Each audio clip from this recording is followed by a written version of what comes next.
Hi, and welcome again to Transformers Review Offs. I call this Transformers Review Offs, but in essence it is going to be Transforming Robot Review Offs, because I don't care if they're knockoffs, I don't care if they're Gobots, I like robots that turn into stuff. So you're going to have to bear with me today as we take a look at Dive, because Gobots have the best names, and Leader-1. Gobots, as everyone should know, were the only real competition to Transformers back in the 80s.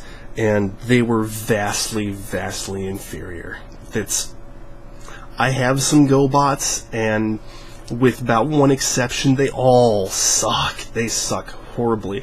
Now, part of that is because, I keep saying I got these toys secondhand. These guys I got like third or fourth hand. The place that I go to, Big Fun, up in Cleveland Heights, has a bin full of Gobots, and they generally don't charge me anything for them, as long as I get them with an actual Transformer.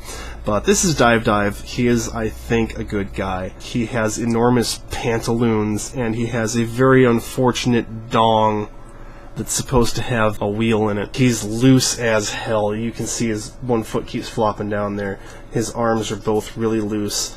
His leg joints are loose. He's seen better days. He's very unfortunate. Leader-1, on the other hand, isn't quite as bad. They are both die-cast. Leader-1's entire body is die-cast, one single piece. The rest of him is somewhat thin plastic. He doesn't look quite as bad. He has some looseness that you'll see later. His arms are about the same as Dive's. But he was the leader of the good guys, which I forget what they were called. I know the Renegades were the bad guys. But anyway, Leader-1 was the leader of the good guys, so he's the Optimus Prime. And he doesn't look horrible. I'm going to give this point to him, just because Dive kind of looks like a mess. And if nothing else, Leader-1 is a better name. And he's show accurate. I do remember watching the show. So, transformation. I don't remember what Gobots actually called transforming.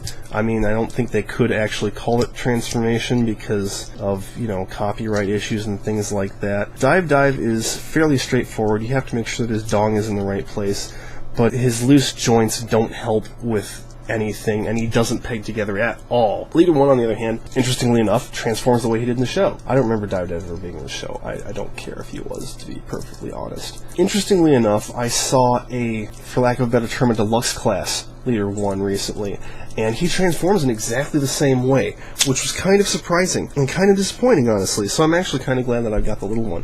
One of the neat things, and I've seen this in a couple of guys, is the engine here is actually part of his leg, so when you slide the leg in, it pops out the end, and I really like that. So Leader-1 gets another point, and that means he's going to win this one. Vehicle mode. Dive, and he doesn't even hold together, like I said, turns into a fucking submarine. Show me a Transformer that turns into a goddamn submarine that actually looks like a submarine. Not a flotation device, not some kind of underwater spaceship. He is a goddamn submarine, and that's why I got him. That's about the best thing he's got going for him.